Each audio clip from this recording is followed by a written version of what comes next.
All right, people of God, I am recording. I am recording now, and I will be sure that this gets up to you, to the box, is where I have to put the MP4 file. And then I will send an email to Alan saying there are 2 weeks of Bible studies and Luther for Lutherans that need to be loaded up to YouTube. And so part 3 and 4 will be there in the Bible study as well.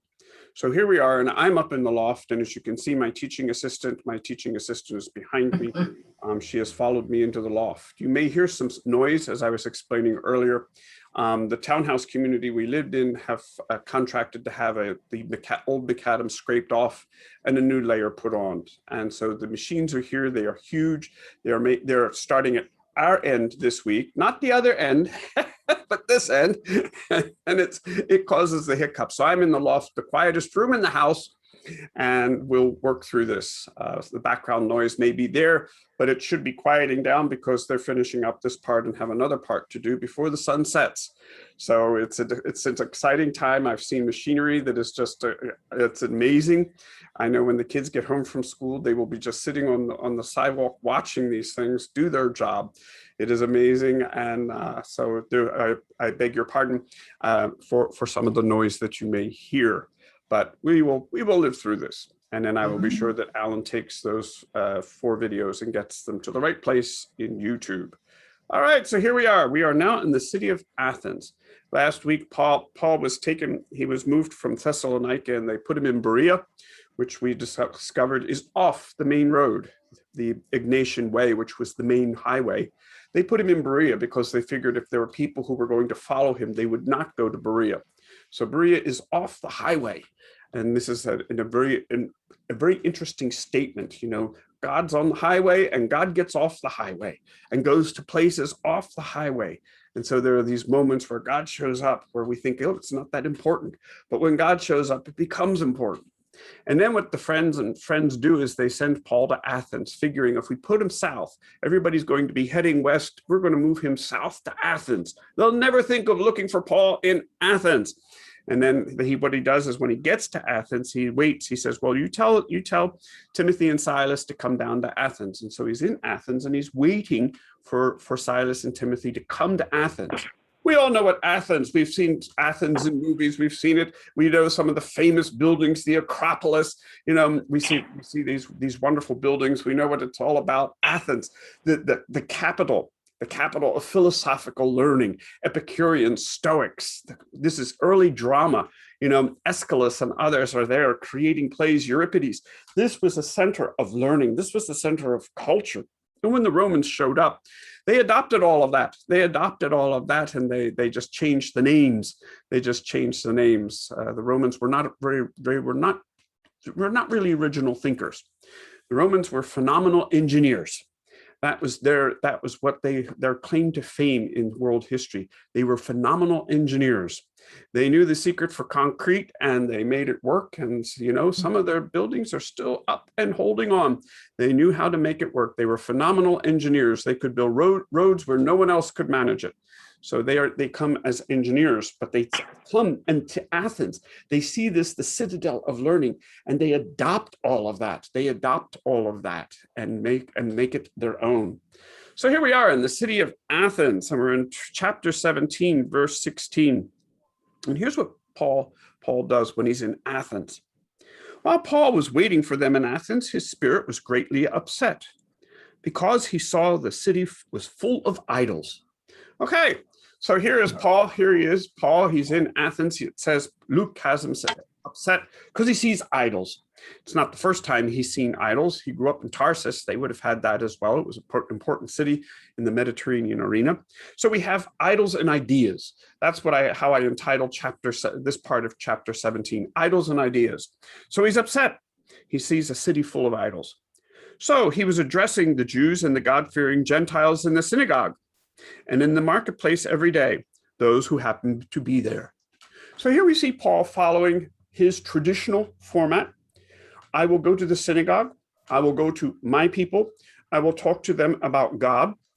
And then I will talk to them about God's fulfillment, Jesus of Nazareth, who is the Christ. And then he's also meeting in the synagogues God-fearing Gentiles. And we know what God-fearing Gentiles are all about now.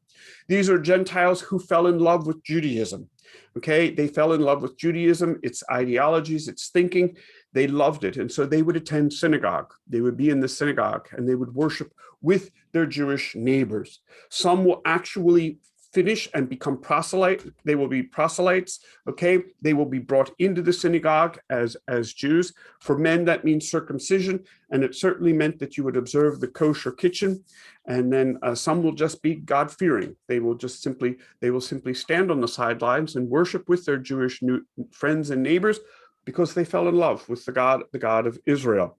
So here's Paul talking to them about the God of Israel and what God is doing and the new thing that God is doing. So also some of the Epicurean and Stoic philosophers were conversing with him, and some were asking, what does this foolish babbler want to say? So I like the way this was translated. What does this foolish babbler want to say? So he's talking to his brethren, the Jews. He's also talking to God-fearing Gentiles, and some Epicureans and Stoics, these individuals, are gathering in the marketplace, and they're listening to Paul because he's a street corner preacher as well. Whenever he finds people, he likes to talk about Jesus. So they want to know, well, what are you talking about? What is this you're babbling about? So here we are. Others said, he seems to be a proclaimer of foreign gods. They said this because he was proclaiming the good news about Jesus and the resurrection. So they took Paul and brought him to the Areopagus, saying, may we know this new teaching? May we know what this new teaching is that you are proclaiming? So the Areopagus is a high hill just northwest of the Acropolis. So the Acropolis, with that iconic building of Athens, and just northwest of this is a hill. And the Areopagus, and this is where they would have discussions. This is where officials would come to have discussions and sometimes hold court. This was the place where you gathered. Okay, so they have brought Paul to the Areopagus, and they would like to talk to him. These are the Epicureans and the Stoics. All right, so who are the Epicureans and who are the Stoics? Okay, Epicureans, in a very quick, easy way, this way my mind works, easy. Epicureans believed that the gods were far away from human life, even if they weren't even sure they existed. They had no proof that there was the existence of the gods. They weren't sure. But if they were far away from human life. They were as far away as you would want the gods to be, out of sight, out of mind. And so an Epicurean then created their own center of identity by living in moderation. You may have thought of Epicureans as people who would just eat, drink and be merry and then die. That's not exactly the Epicurean way. The Epicureans did everything in moderation. They did everything in moderation, and they just lived life in moderation, and they were untroubled by any of the larger questions. It was just take life in moderation, enjoy it, and you die. And so they're not interested in talking about their destiny, whether the gods are involved in their lives. So these are Epicureans. You might want to call them, how should I say, I might use the phrase closed agnostics. In other words, I don't know God, but there's no way I can know God. So they have shut that off. Okay, but they live in moderation. They're not having these wild parties that sometimes get confused with Epicurean way of life. They live in moderation, and they are living modestly, rationally, and doing the best they can. All right. The Stoics, on the other hand, believe that God was close. So the Stoics believed that you could know something about God. They were, we might say, humble agnostics. We don't know exactly very much about the gods, but they are a part of our life. They are here with us. We might not know them, but they are there. And so you have this, the Stoics are, God is rational. God is a rational, the logos, rationality. This is the embodiment of God in Stoicism. And so you lived out your life that way. So they were interested. You might want to talk about God, but we might not know very much, but we know God, that gods exist. And we're going to hear that Paul's going to quote one of their famous sayings. So here we are. So they took Paul and brought him to the Areopagus, saying, "May we know what this new teaching is that you are proclaiming? For you are bringing some surprising things to our ears." I'm in verse 20. "So we want to know what they mean." Well, the Athenians and the foreigners who lived there used to spend their time in nothing else than telling or listening to something new. So, all right, here's one of the important points of the ancient world that carried over into the medieval world, and that came to affect Luther. Old was venerable. Old was great. New was suspect. Okay?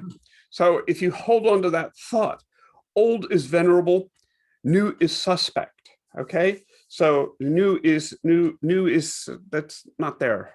Old is venerable. And we know what the old is, and that's the established way. So when Luther talks about the abuse of indulgences in the 95 Theses, it's sent to the theological faculty in Mainz, and Mainz says, "Oh, he has some new ideas." That is not a compliment. That is an insult. So there's one of the issues. You're saying something new. We don't say something new. Everything we need to know has been revealed in Scripture. So the old is venerable. It is to be honored. So when we went to school, it was what do you have that's new to say? We would explore that as our world view is. Let's look for the new. Let's look for something new out there. And the old was venerable. So they said, listening into something new. What are you chatting about? So Paul stood. This is verse 22, and here we go. So Paul stood before the Areopagus, and said, "Men of Athens, I see that you are very religious in all respects. For as I went around and closely observed your objects of worship, I even found an altar with this inscription: to an unknown God. Therefore, what you worship without knowing it, this I proclaim to you." So what he does is he then says, okay, you're obviously a very religious people. You have all these idols out here. I have seen a pedestal with the inscription to an unknown God. And I'd like to talk to you about this unknown God, because I know this unknown God. This God is not unknown, but known. So there. Therefore, what you worship without knowing it, this I proclaim to you: the God who made the world and everything in it, who is Lord of heaven and earth, does not live in temples made by human hands. Well, there's a way to get off to a good start. There you are on this high hill in Athens, the Areopagus, and he starts out in a fantastic Jewish model. I'm going to talk to you about the creator of heaven and earth. He's going back to Genesis 1. This is how he begins the argument. Let's go back to Genesis 1. Okay, I'm going to talk to you about the God who is the creator. I know this God. Epicureans said, we don't know, their gods are far away. We really don't know them. They're the closed agnostics. The Stoics said, gods are close to us, but we still don't have any information we can hold on to. So we're humble agnostics. So, and then Paul comes along and says, I know the God who made the world and everything, who is the Lord of heaven and earth. I know. Now, there's an interesting concept that he's sharing with people in Athens. I know. And he's doing this. He's going back to Genesis 1:1, talking about creation. I know this God. God is going to reveal certain things in creation. And then what does he say? Who does not live in temples made by human hands. Well, now there's interest. There's something interesting. There's something interesting, because you imagine he's on the Areopagus, this hill. They look down and they can see the Acropolis, which was the highlight of Greek architecture. This wonderful moment. And Paul says, oh, and God doesn't live in temples created by human hands. Interesting. So, but we also know, but wait a second, Paul, God did dwell in the temple in Jerusalem. In fact, we called it Zion. That was God's house. That's where we went. So there's an interesting moment. He says, God does not dwell in temples made by human hands. Well, there was a temple in Jerusalem and God dwelt there. God was present. It was the place, the center of the earth, so to say.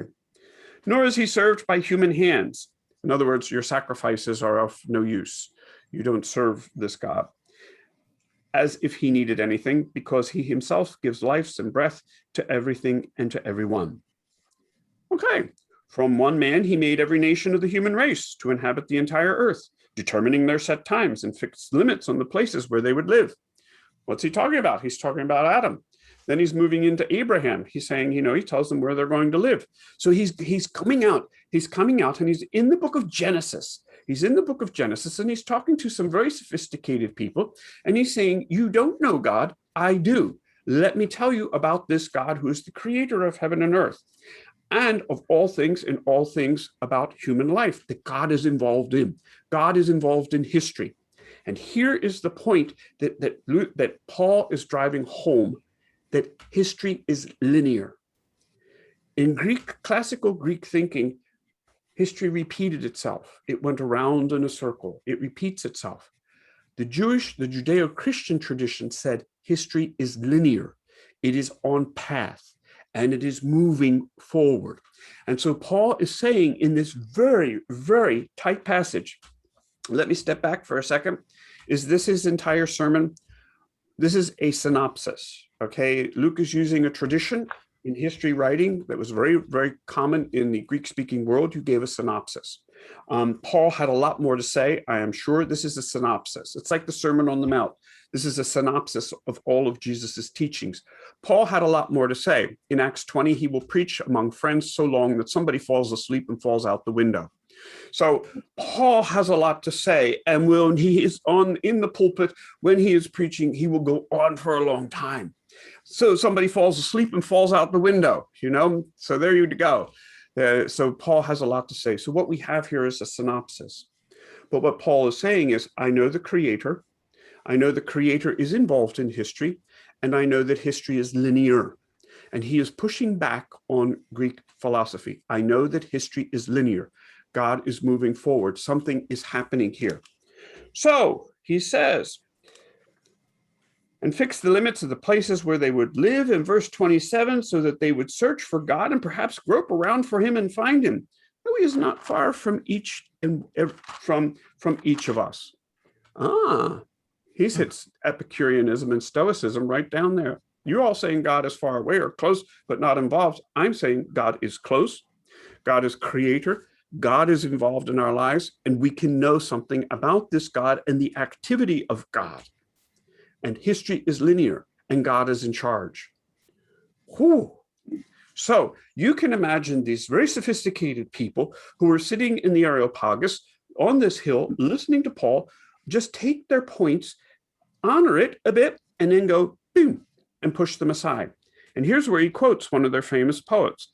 For in him we live and move about and exist, as even some of your own poets have said, for we too are his offspring. And what he's doing is he's reciting Aratus, Aratus. And he was a poet. And he said, for we are the offspring of the gods. So he knows this. He was raised in this culture. He knows it. He puts it out there. So since we are God's offspring, we should not think that the deity is like gold or silver or stone, an image made by human skill and imagination. Therefore, although God has overlooked such times of ignorance, he now commands all people everywhere to repent, because he has set a day on which he is going to judge the world in righteousness by a man whom he designated, having provided proof to everyone by raising him from the dead. He's talking about Jesus. Jesus, the resurrection. The resurrection verifies that Jesus is God, Son of God, raised by God. Okay, that's part of the teaching of the resurrection. The resurrection of Jesus says and proclaims it loudly is that God is now setting the universe back. He is returning the universe. A revolution begins on the day of the resurrection, that God is setting life back. And something is right now. And it is in the person of this Jesus and the resurrected one. So here we are, people of God. He then talks about Jesus. So, because he has set a day on which he is going to judge the world in righteousness by a man whom he designated, having provided proof to everyone by raising him from the dead. Now, when they heard about the resurrection from the dead, some began to scoff, but others said, we will hear you again about this. So Paul left the Areopagus, but some people joined him and believed. Among them was Dionysius, who was a member of the Areopagus, and a woman named Damaris, and others with them. Okay, here we are. What is it? A resurrection. Aeschylus, who was a playwright in Greek history, 5th century, about 5th century BC, 500 BC, he has a play where Apollos creates the Areopagus, this place where you will hear court cases, where you will come to discuss things. And he says there, when a man dies, blood is spilled, there is no resurrection. And so Aeschylus had said, once you die, there is no resurrection. So what does Paul do? Comes along and says, by the way, there is a resurrection. We know there is a resurrection because we have seen the one who has been resurrected and raised by God. And so he brings in some of the teaching, and then he tears it apart. He takes it apart quietly and boldly. And so now, when they heard about the resurrection from the dead, some of them began to scoff. But others said, we will hear you again about this. So Paul left the Areopagus. Very, very, very, very, very, very interesting presentation where Paul is talking to Epicureans and Stoics. And this is a very interesting interchange where he states his case. Okay, so this I love this passage. I love this passage. Paul preached the word, but you see there are a few people who believed. It wasn't a stellar sermon, it didn't achieve everything. He came up against a very rough audience. He had some rough listeners here, a rough crowd, and so they were processing what he had to say. Some believed what he said, and others said, we're not convinced. So there we have it. Paul says God is creator. He goes back to Genesis 1. He said, we know God is involved in history, and we know God is with us, and God sent one into our history to become intimately involved in our lives, died and was raised. We know this, and God does not live in human houses. God is not an image made of gold or silver, and God is here about this. So what I'm going to do right now is we can process this. I am going to stop the recording.